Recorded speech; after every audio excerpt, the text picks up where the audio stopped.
That said, I continue to be most thankful to Emily Voss, my gracious marketing manager, and Daniel Saxton, the competent production editor who has the final say on what is written in this book.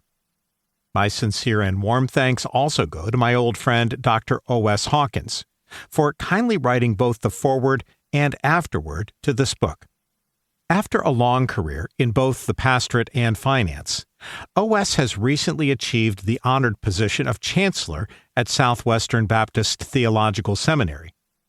My deepest thanks, as always, go to my greatest friend and critic, my wife of 65 years, Louise. This book is warmly dedicated to Jonathan and Ghazala David. Jonathan handled my recording and radio ministry when I was at Westminster Chapel, 1977 to 2002. Jonathan and Ghazala remain among our closest friends in London.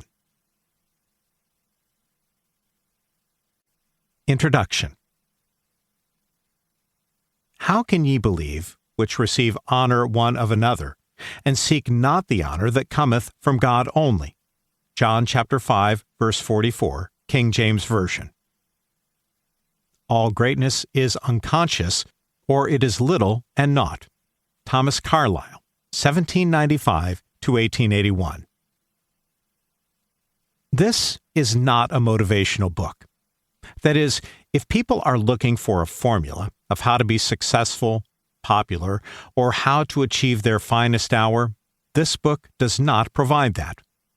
And yet, this certainly is a motivational book if one is willing to be unpopular for the honor and glory of God. Indeed, I would be humbled and gratified to no end if this book should motivate you to want to be honored in the sight of God, but not necessarily in the eyes of people. After all, none of us will ever outgrow enjoying the praise of people. Many ancient Pharisees, for instance, missed their Messiah because they were never delivered from an addiction for approval. Jesus asked them, "How can you believe, since you accept glory from one another, but don't seek the glory that comes from the only God?" John chapter 5, verse 44. I cut my teeth on the authorized King James Version, which renders the verse this way: "How can ye believe, which receive honor one of another, and seek not the honor that cometh from God only?" The King James Version stresses you seek approval from God alone. Most versions stress you seek approval from the one and only true God. Both approaches are absolutely right. All greatness is unconscious, or it is little and naught, said Thomas Carlyle, 1795 to 1881. This means that if we feel we are attaining true greatness, we are probably self-deceived. We will never know until we get to heaven, or shortly before, as Paul did, 2 Timothy chapter 4, verse 8, whether we will receive God's well-done declaration at the judgment seat of Christ, 2 Corinthians chapter 5, verse 10. I often think of a statement of Charles Spurgeon, 1834 to 1892.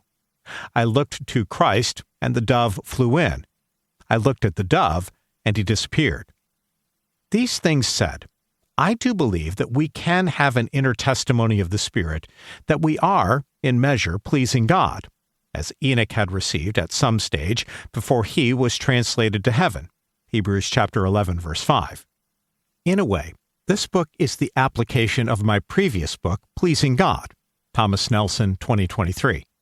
After all, pleasing God is to achieve greatness in His sight, but not necessarily in the sight of people. This book is about greatness, true greatness. Be not afraid of greatness, said Shakespeare, 1564 to 1616, in his play Twelfth Night. Some are born great. Some achieve greatness, and others have greatness thrust upon them. Since greatness may be defined in more than one way, I choose to understand it in the way I believe God looks at it, namely, achieving greatness in His sight. One, therefore, can never be born with true greatness. Neither can true greatness be thrust upon someone. Instead, true greatness must be achieved, if only for a moment. And yet, the moment when one achieves true greatness will likely be unknown to that individual.